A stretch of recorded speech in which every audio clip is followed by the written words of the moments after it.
11절 말씀입니다. 함께 합독하겠습니다. 시작. 그러므로 형제들아 주의 강림하시기까지 길이 참으라. 보라, 농부가 땅에서 나는 기이한 열매를 바라고 길이 참아 이른 비와 늦은 비를 기다리나니 너희도 길이 참고 마음을 굳게 하라. 주의 강림이 가까우니라. 형제들아 서로 원망하지 말라. 그리하여야 심판을 면하리라. 보라, 심판자가 문 밖에서 계시니라. 형제들아 주의 이름으로 말한 선지자들로 고난과 오래 참음에 본을 삼으라. 보라, 인내하는 자를 우리가 복되다 하나니 너희가 욥의 인내를 들었고 주께서 주신 결말을 보았거니와 주는 가장 자비하시고 긍휼히 여기는 자신이라. 아멘. 오직 예수, 예수님밖에 없습니다. 아멘. 예수님이 이제 천국을 준비하고 다시 오신다고 약속을 했고, 우리 지난 수요일날 제목이 뭐였죠? 재림 때 울고 통곡할 부자들. 그런데 이제 오늘 본문은 재림 때 복받는 신앙이에요. 그 앞서 수요일날에는 이제 울며 통곡할 부자들을 이제 지옥 백성을 얘기하고, 오늘 재림 때 보이는 신앙 천국 백성을 얘기를 합니다. 이렇게 예수님은 천국을 준비하시고 다시 오신다고 약속을 하셨죠. 재림 때를 어떻게 할 수 있느냐? 징조를 보면 알 수 있다고 말씀을 합니다. 지금 세계에 나타난 현상들을 보면 재림 때가 가까웠다고 누구나 말할 수 있습니다. 그럼 우리는 어떤 생활로 예수님을 만나야 하는가? 오늘 본문을 통해서 재림 때 복 있는 신앙은 무엇인지 우리가 함께 은혜 받기를 소망합니다. 첫 번째 우리 7절입니다. 7절 보니까 거기에 보니 뭐라고 참아 그쵸? 참아 이른 비와 늦은 비를 기다리는 오래 참음으로 주의 강림하시기까지 길이 참아야 한다. 그러니까 재림 때 복 있는 신앙은 길이 참는 신앙. 당시 성도들이 예수를 믿는다는 이유로 고난과 핍박을 엄청 받았어요. 야고보는 그래서 농부의 비유를 들어서 농부처럼 참아라. 농부가 이른 봄에 씨앗을 뿌리고 늦은 가을에 추수를 하듯이 인내해야 된다. 그러니까 열매를 바라보고 이른 비와 늦은 비를 기다리듯이 길이 참아라. 이렇게 권면을 합니다. 그러니까 언제까지? 주님이 강림하실 때까지. 그러니까 주님이 재림하실 때까지 길이 참으라고 말씀을 합니다. 그래서 재림 때 복 있는 신앙은 길이 참는 신앙입니다. 길이 참는다는 건 어떤 얘기예요? 오래 참으라. 예수님의 재림을 기다리는 신앙을 말을 합니다. 훌륭한 농부가 제일 행해야 할 중요한 것은 기다림이에요. 그렇죠?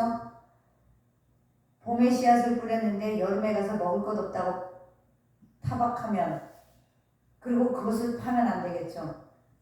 여러분 잘 아시는 그 황금알을 낳는 오리 이야기 기억하시죠? 매일매일 하나씩만 낳는 황금알. 주인이 너무 속이 터지고 답답해서 저 뱃속에는 아마 엄청나게 많을 거야. 그래서 그 닭을 잡았잖아요. 오리를 잡았더니 하나도 없었어. 그 욕심이 부른 화죠. 그냥 하루에 하나 낳는 것만 계속 가지고 있어도 그 황금알은 닭이 죽을 때까지 낳았을 겁니다. 그런 것처럼 우리는 오래 참는 법을 배워야 합니다. 성경은 그래서 어디에나 인내에 대해서 비유를 할 때 농부 이야기를 많이 합니다. 열매는 하룻밤에 맺어지는 게 아니죠. 빨랑빨랑 박달라고 빨랑빨랑 뭐를 요구하는 사람들을 빌어서 한국 속담에 우물가에 가서 수늉 차는 말 돼요. 그 정도로 노력과 기다림이 필요한 거다. 그래서 재림 때 복 있는 신앙은 예수님의 재림을 끝없이 기다리면서 인내하는 신앙입니다. 7절에 보니까 농부가 이른 비와 늦은 비를 기다리다니 이렇게 됐어요. 7절에 보니까 이른 비와 늦은 비를 기다린다. 팔레스타인은 1년에 비가 2번만 오는 경우도 많대요. 근데 이른 비가 10월 하순에 오고 11월 상순에 내린대요. 늦은 비는 3, 4월에 내리고, 이제 우리나라로 얘기하면 조금 이해가 안 가시겠지만 그렇게 하는 거예요. 그 11월 상순에 내리는 그 비는 흙을 부드럽게 해놓는 역할을 하고, 이제 3, 4월에 내리는 비는 결정적인 수확을 돕는 비라고 합니다. 그래서 5월에서 9월까지, 5월엔 건조기를 지나서, 그러니까 비가 많이 왔을 때 당장 추수하는 건 아니죠. 우리나라도 비가 많이 왔을 때 당장 추수하지 않습니다. 뭔가 조금 마르고 이렇게 좀 건조해질 때, 그럴 때 수확을 합니다. 그러니까 우리는 고난을 참아야 열매를 거둘 수 있다는 겁니다. 갈라디아서 6장 9절에 보니까 선을 행하다가 낙심치 말라, 때가 되면 거두리다 라고 말씀을 합니다. 마가복음 4장 28절에 보니까 처음에는 싹이요, 그 다음에는 이삭이요, 그 다음엔 곡식이다 이렇게 얘기해요. 그러니까 우리의 신앙의 성장도 마찬가지예요. 처음에는 싹이요 한 이 말씀처럼 처음 신앙은 연약해. 우리의 신앙이 연약하고 그 다음에 쭉 이렇게 좀 지나가면 이삭, 이제 신앙의 형태의 틀을 웬만큼 갖춰져 가는 거예요. 갖춰져 가다가 마지막 예수님이 재림하실 때 결국은 알곡이 되어서 추수가 되어 하나님 앞에 가는, 들림받는 이런 것입니다. 그렇기 때문에 우리도 처음에는 싹이요, 다음에는 이삭이요, 그 다음에 어떻게 마침내는 곡식이라고 열매를 맺을 수 있는 그런 신앙이 되어야 되는 줄 믿습니다. 우리 성도들, 또 목회자나 주의 종들이나 또 성도들 다 같이 하나님은 다 성도예요. 하나님은 우리를 다 성도라고 해요. 그런데 성도들 영적 농부들이에요. 우리도. 그렇죠? 우리도 영적 농부야. 그래서 마음밭에 말씀의 씨를 뿌리고, 그렇죠? 말씀의 씨를 뿌려가지고 그거를 심어서 농부처럼 마지막 때 예수님이 열매를 맺은 날, 그렇죠? 주님의 재림을 기다리는 거야. 내가 알곡이 돼서 예수를 기다려야지, 쭉정이가 돼서 예수를 기다리면 우리는 결국 훨훨 타는 그 불구덩이 속으로 들어가고 말 것입니다. 2달란트, 5달란트, 2달란트, 그죠? 그것을 받은 달란트를 각자 남기면서 기다려야 된다. 막연하게 기다리는 것이 아니라 그냥 오른편의 양들처럼 이름 없이 그냥 봉사하고 순종하고 그렇게 가면서 인내하고 기다려야 합니다. 그래서 재림 때 복 있는 신앙은 예수님의 재림을 기다리면서 인내하는 신앙이다.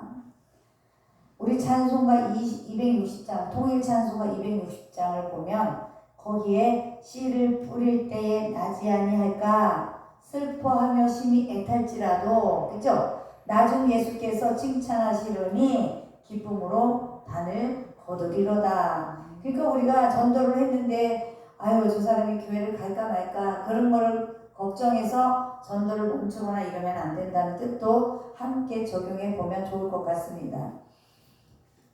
예수님의 재림을 기다리면서 인내하는, 그리고 신앙을 승리하는 저와 여러분 되기를 축복합니다. 두 번째 재림 때 복받는 신앙은 원망하지 않는 신앙입니다. 원망하지 않는 신앙. 9절을 우리 함께 보겠습니다. 9절 시작. 형제들아 주의 이름으로 말한 선지자들을 고난과 오래 참음의 본으로 삼으라. 아멘. 자, 야고보는 농부처럼 길이 참고 마음을 굳게 하라라고 얘기를 합니다. 그리고 이어서 형제들아 서로 원망하지 말아라. 그리해야 하나님의 심판을 면한다라고 말을 합니다. 심판자가 문 밖에 서서 기다린다고 말합니다. 심판을 면하는. 그런데 우리 입술이 불평불만이 너무 많은데 우리가 하나님의 알곡으로 익어가는 그 증상, 내가 하나님의 알곡으로 익어가는가 안 익어가는가를 관찰해 볼 수 있는 증상이 뭐냐면, 내가 나를 하나님의 알곡으로 만들어져 가고 있나 안 있나를 관찰해 보면 어떤 게 있냐면, 제 경우 같은 경우는 원망 불평이 점점 줄어듭니다. 그리고 다른 사람을 참소하거나 성토하는 일들이 줄어든다. 아멘. 저는 그런 것 같아요. 그래서 오늘 같은 경우도 굉장히 조금 짜증나고 화낼 일 같은데 화가 하나도 안 나고 짜증이 안 나는 걸 보니 통영 집회에 가서 은혜를 받았구나. 내 마음이 이렇게 평안한 걸 보면 오는데 1시간 걸렸어요. 가는 데는 40분 걸렸고 차가 막혀서 갑자기 아이들이 찾아와서 그렇게 가게 됐어요. 근데 또 마침 2번 가지 않게 하나님께서 좋은 집으로 인도하셔서 바로 지금 저녁에 계약을 하고 있어요. 아이들이 하고 저는 이제 예배 때문에 달려왔어요. 이렇게 우리가 길이 참고 인내하고 원망 불평하지 않으면 하나님께서 반드시 좋은 일로 우리에게 보답하시는 것 같습니다. 근데 이 원망을 이렇게 원망이라는 단어를 살펴보면 무슨 뜻이 들어있냐면 신음하다, 탄식하다 이런 내용이 있어요. 그냥 막 저 사람을 어떻게 하고 싶어서 끙끙 앓고 그 불평을 쏟아내고 싶어서 끙끙 앓는 거를 원망이라고 해요. 그래서 원망하지 말라라는 뜻의 반대는 기뻐하라는 거예요. 대신에 기뻐하라는 거예요. 그래서 재림 때 복받는 신앙은 예수님의 재림을 바라보면서 기뻐하는 신앙을 말합니다. 환경이 힘들고 어려워도 우리 여러분 환경이 힘들고 어려워도 그냥 예수님의 재림을 바라보면서 기뻐하는 신앙으로 하나님께 영광을 돌리시기를 바랍니다. 믿음의 사람들은 성경에 보니까 원망하지 않았어요. 믿음의 사람들은 원망 안 했어요. 아브라함도 마찬가지로 이삭을 바치라 해도 원망하지 않았지. 여호수아와 갈렙도 다른 사람 다 원망해도 원망하지 않았고 바울도 마찬가지예요. 예수님을 만난 후에 어떤 환경이라도 기뻐하라 말씀을 했습니다. 그러니까 우리 농부의 바람직한 태도는 이웃과 더불어서 협력하는 거야. 이웃과 더불어. 이 원망이요 부정적인 비판이고요. 참다 못해서 폭발하다 이런 뜻도 돼요. 원망이. 참다 못해 폭발하다. 그런데 여러분 이거를 생각하세요. 이렇게 우리가 할 때 상대방이랑 이야기를 하거나 어떤 대화를 할 때 내 마음에서 갑자기 확 이런 건 전부 다 사단이 주는 거예요. 그러니까 페이라조입니다. 말씀드렸듯이 페이라조. 격동, 마귀는 격동을 하는 선수예요. 그렇기 때문에 우리의 감정을 격동하는 거예요. 그래서 페이라조의 죄를 짓게 만들어요. 그러면 그것은 뭐라 했어요? 분리, 파괴. 그렇죠. 나는 막 이런 소멸 이런 걸 얘기하는 거죠. 그래서 우리가 감정 조절을 잘 해야 페이라조의 시험에 들지 않습니다. 그러니까 어떤 거예요? 상대에게 책임을 전가시켜요. 욱하면은 벌써 감정이 욱해서 격동하면 너는 어땠어? 너는 잘났나? 이런 식으로 나가거든요. 꼭. 그러니까 제가 그런 걸 예전에 많이 해봐서 알거든요. 그러니까 욱하는 거, 격동하는 거 이것은 전부 다 페이라조입니다. 이스라엘 백성들이 광야에서 모세와 아론을 원망하듯이 우리가 원망해서는 안 될 것입니다. 왜냐 하면 심판자가 문 밖에 서서 기다리시기 때문입니다. 그래서 우리는 아무리 힘들고 어려워도 예수님의 재림까지 꼭 참고 기다려야 됩니다.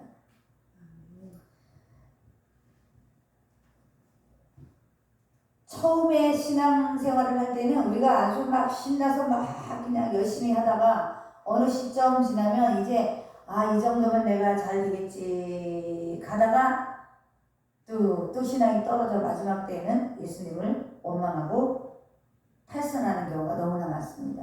그렇기 때문에 우리는 지금 엄청난 내가 열정으로 뜨겁다, 성령 충만하다 자랑할 것이 아니라 마지막 때까지 나의 감정을 어떻게 잘 다스리고 가느냐가 굉장히 중요해요. 어쨌건 예수님이 재림해서 우리를 심판하신 그때가 중요하니까. 근데 그때 가서 신앙 다 떨어먹고 기름 등불 준비 못하고 기름 다 날려버리고 그러고 있으면 결국은 수고한 노력이 헛되어서 지옥을 갈 수밖에 없다는 거 꼭 기억하시기를 바라겠습니다. 본문 9절에 다시 한번 보면 서로 원망하지 말아라. 그리하여야 심판을 면하리라. 그죠? 원망이라는 뭐예요? 길이 참는 힘을 잃어버릴 때, 기운이 없을 때, 하나님 도대체 언제까지 내가 참아야 되고 언제까지 내가 인내해야 되고 언제까지 이래야 됩니까? 이것도 원망입니다. 그러므로 인내하는 자, 재림 때 복받을 자는 절대 원망은 그물입니다. 그래서 야고보서 1장에 보면 너희가 여러 가지 시험을 만나거든 온전히 기쁘게 여기라 라고 얘기합니다. 기쁘게 여기는 것은 이제 어떤 거예요? 도키마죠. 하나님의 테스트다. 아, 테스트일 거야. 이러면서 기쁘게 여기면서 나아가라는 거예요. 그런데 격동하는 마음으로 막 마음에 있는 말을 쏟아내면 그 사람은 페이라도의 시험에 반드시 걸리게 돼 있어요. 그러니까 우리 하박국 선지자처럼 원망하지 말고 범사에 기뻐하는 신앙을 가지시기를 축복합니다.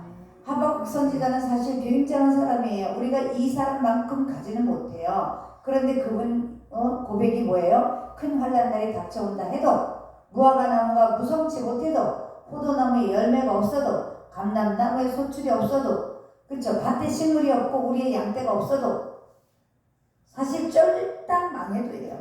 이 말을 한마디로 하면 아주 쫄딱 망해도 하나님 한 분만으로 기뻐해라 이 소리거든요. 근데 쫄딱 망해서 하나님을 기쁜 이게 섬긴다는 건 쉬운 일이 아니에요. 절대. 반드시 쉬운 일이 아니에요. 그런데 오직 나를 구원해 주실 하나님을 인하여 내가 기뻐하리로다 라고 고백을 한 이 하박국 선지자, 정말 위대한 선지자입니다. 사랑하는 우리 성산교회 동역자 여러분, 문 밖에 서 계시는 심판자 되시는 예수님의 재림을 바라보면서 기뻐하는 신앙으로 살아가시기를 축복합니다. 세 번째, 재림 때 복 있는 신앙은 제일 중요해요. 말씀으로 본을 삼는 신앙입니다. 10절 우리 함께 읽어보겠습니다. 10절 시작. 형제들아 주의 이름으로 말한 선지자들을 고난과 오래 참음의 기본으로 삼아라. 아멘. 주의 이름으로 말한 선지자들 그들이 고난과 오래 참음으로 우리에게 본을 보였으니 그것을 너희의 신앙생활의 본을 삼아라. 이렇게 말씀을 합니다. 인내하는 자가 복이 있기 때문입니다. 그렇죠? 인내하는 자가 복이 있기 때문입니다. 욥의 인내와 결말을 보면 우리는 더 이상 말하지 않아도 인내가 얼마나 중요한 것인지 알 수 있고 주는 가장 자비하시고 긍휼히 여기시는 자이기 때문입니다. 그래서 제가 그 야고보서에 이야기로 있는 야고보서에 쓴 것처럼 인내란 좋은 일이 이루어질 때까지 불평 없이 참고 기다리는 거예요 라는 우리 손녀딸의 그 말, 그것이 이 야고보서에 얼마나 적용이 잘 되는지 몰라요. 그리고 우리 신앙생활하는 사람들의 인내에 대해서 그것을 적용하면 아주 굉장히 힘이 납니다. 선지자들, 그러니까 선지자들은요, 구약의 선지자를 말을 하죠. 그들이 말씀을 하나님께 받아서 그대로 전하는 주의 종들이었어요. 고난과 오래 참음. 그들은 고난을 이겼어요. 제가 좀 전에 우리 목사님에게 무언가를 살짝 시험하는 것도 아니지만 테스트하는 것도 아니지만 뭔가 말씀을 드렸는데 절대로 거절하고 안 넘어가시더라고요. 도키마조로 가시더라고요. 페이라조를 끌어내려고 했는데 도키마조로 가시더라고요. 절대 그럴 수 없습니다. 하나님 앞에 범죄하는 행위는 할 수 없습니다. 이렇게 얘기하시더라고요. 그래서 감사했습니다. 죄송합니다, 목사님. 재림 때 복 있는 신앙, 고난을 이긴 주의 종들의 신앙을 본받는 신앙이 되어야 된다. 사랑하는 우리 동역자 여러분, 재림 때 복 있는 신앙, 고난을 이긴 주의 종들의 신앙을 본받는 것임을 꼭 명심하시기를 바랍니다. 우리가 읽었던 지금 10절 본문을 보면 주의 이름으로 말한 선지자들, 그죠? 고난과 오래 참음에 본을 삼아라. 다시 한번 말씀을 드립니다. 선지자들은요, 늘 하나님의 음성을 들으려고 노력했고 늘 하나님의 말씀대로 순종하려고 귀 기울이고 무릎 꿇고 기도했어요. 그래서 그것을 백성에게 전해주고 그 나라를 이끌어가고 그 모든 악의 무리들을 다스리는데 끊임없이 앞으로 나갔어요. 그리고 그들 집권자들 또 부자들 이런 특권 계급으로부터 늘 그들은 박해를 받게 됩니다. 태국에 가보면요, 제가 이 얘기는 갑자기 생각이 나요. 태국에 가보면 뱀이 이렇게 있어요. 탑이 있는데 저는 가보지는 않았는데 예전에 제가 아는 목사님이 갔다 와서 사진을 찍어 갖고 와서 보여줘서 제가 정확히 봤는데 계시록에 보면 7머리 용이 나옵니다. 근데 그 태국에 가면 7머리 뱀, 혓바닥 길이만 2m, 뱀이 또아리를 들고 이렇게 있는 엄청난 탑을 만들어 놨어요. 그리고 머리를 7개를 만들어 가지고 이렇게 해놓고 그 안에 이 손 안에 부처의 불상을 딱 해놨어요.